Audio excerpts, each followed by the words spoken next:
Racism wasn't just about one girl. It was a reminder of all the embarrassing school stories caused by hate, and how many more we ignore every day. She thought it would be just another day at school, until the teacher singled her, out in front of everyone, calling her a charity case and making the entire class laugh at her. She felt her face burn with shame, but what hurt more was the silence in the room. No one stood up, no one said a word. After that moment, nothing felt the same. But if only they knew who she truly was, would they still have laughed at her like that? Amara was used to being the new girl. Her father had moved their family across cities more than once for better opportunities, and every school came with the same challenge, proving she belonged. But this one felt different. It was an elite private academy where most students arrived in luxury cars and wore confidence like a badge. Amara, with her quiet nature and scholarship seat, stood out without trying. She woke up early every day, ironed her uniform with care, and tried to keep her head down. Her grades were strong, her manners respectful, and her dreams ambitious.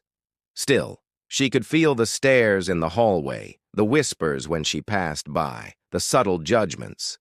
Some students didn't bother hiding it. It was as if her presence challenged what they believed a student in this school should look like.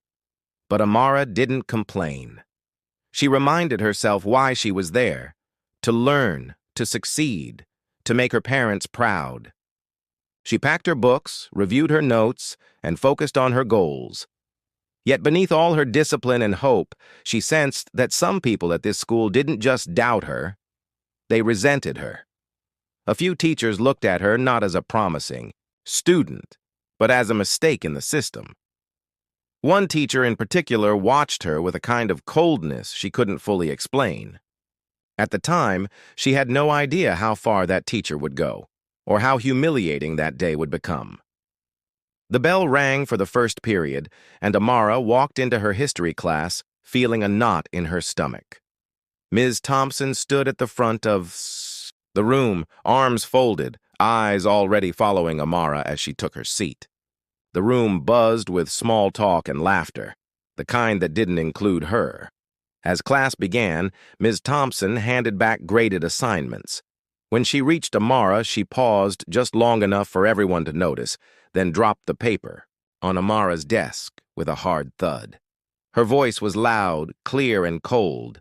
Some students here should be grateful they're even allowed in this class. A few students snickered. Some looked down, uncomfortable. Amara's cheeks burned, but she kept her head still. Ms. Thompson continued teaching, but every few minutes she found another way to belittle Amara, making comments about her charity, student attitude, suggesting she shouldn't expect special treatment just because she got a free ride. With every remark, more of the class turned to stare. The humiliation grew heavier with each breath. Then came the breaking point. Ms. Thompson asked a question about the homework. Amara raised her hand. The teacher ignored her. Another student gave the same answer, and Ms. Thompson praised him for being well prepared. Amara stayed quiet, but Ms. Thompson wasn't finished. She walked over to Amara's desk, looked at her uniform with a sneer, and said loud enough for the entire class, "Maybe next time, focus less on looking like you belong here and more on actually earning it." The room went silent for a moment, and then laughter broke out, cruel and sharp. Amara felt her throat tighten. She clenched her fists under the desk to stop her hands from trembling. Her vision blurred with shame and anger. In that instant, she stood up abruptly. The laughter stopped. She packed her books with shaking hands and walked out of the classroom without a word. In the hallway, her body shook with tears she refused to let fall. She reached for her phone and called her father. Her voice was calm but heavy as she spoke a single sentence he immediately understood. Back in the classroom, Ms. Thompson smirked, confident she had reminded the girl of her place. What she didn't know was that she had just sealed her own fate. Something was coming, and the entire school would feel its impact soon enough. By the next morning, the entire school was buzzing, but not in the way Ms. Thompson expected. Amara hadn't returned to class, but something else had taken her place. A video. Someone had recorded the moment, the cruel remark, the laughter, the teacher's smirk. The footage hit social media before first period even started. By lunchtime, it had over 200,000 views, and that was only the beginning. Parents flooded the school's inbox. Former students started commenting, sharing their own experiences, stories of similar comments, racial targeting, subtle humiliation. What had once been whispers was now a roar. The district office couldn't ignore it anymore. At home, Amara sat beside her father, watching the chaos unfold. Her face was unreadable, but her eyes held a quiet storm. She hadn't wanted this kind of attention. She just wanted the pain to stop.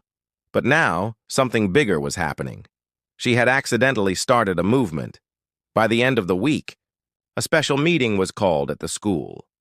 Cameras lined the entrance. Protesters held signs. Reporters stood by, eager to capture a soundbite. And when Ms. Thompson finally stepped out of the building, flanked by school officials, she wasn't smirking anymore.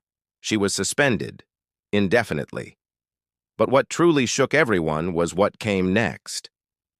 Amara's father took the stage holding his daughter's hand. Calmly, he told the crowd about all the years he'd taught his daughter to stay quiet, to survive, to not cause trouble. And then he looked straight at the cameras. We stayed quiet so long, they thought silence meant safety. But today, my daughter reminded me, silence is how they win. Not anymore. The crowd erupted. Ms. Thompson watched from behind the glass, no longer in control, no longer the authority. The story wasn't just about a girl and a teacher anymore. It had become a reckoning, and the school, the district, and every silent witness would never be the same again. In the weeks that followed, the school changed. The administration launched investigations, implemented anti-racism workshops, and held assemblies to address the toxic behavior that had been ignored for years. Students, who once laughed or looked away, now walked past Amara with respect in their eyes, not because she wanted their approval, but because they finally saw the truth. Amara never asked to be a symbol. She still carried the memory of that day, the sting of humiliation, the echo of laughter. But now, that memory came with something else, strength. She returned to class, not to prove anything to them, but to prove something to herself, that no amount of hate could redefine her worth. Teachers who once looked past her now spoke carefully, aware that silence was no longer an option in that classroom. Her father's words spread across the internet, quoted and shared by thousands. Silence is how they win. It was more than a viral moment. It became a message shared by students and parents across the country, a reminder that racism doesn't always appear in violence. Sometimes it hides inside classrooms and whispers through hallways. And for every person who watched Amara's story unfold, it served as a painful reminder. Racism isn't always loud, but it's always real. This wasn't just about one girl fighting back. It was about changing the way we respond to every silent act of cruelty. This wasn't just about one girl. It was a reminder of all the embarrassing school stories caused by hate, and how many more we ignore every day. If you believe in justice, subscribe and like.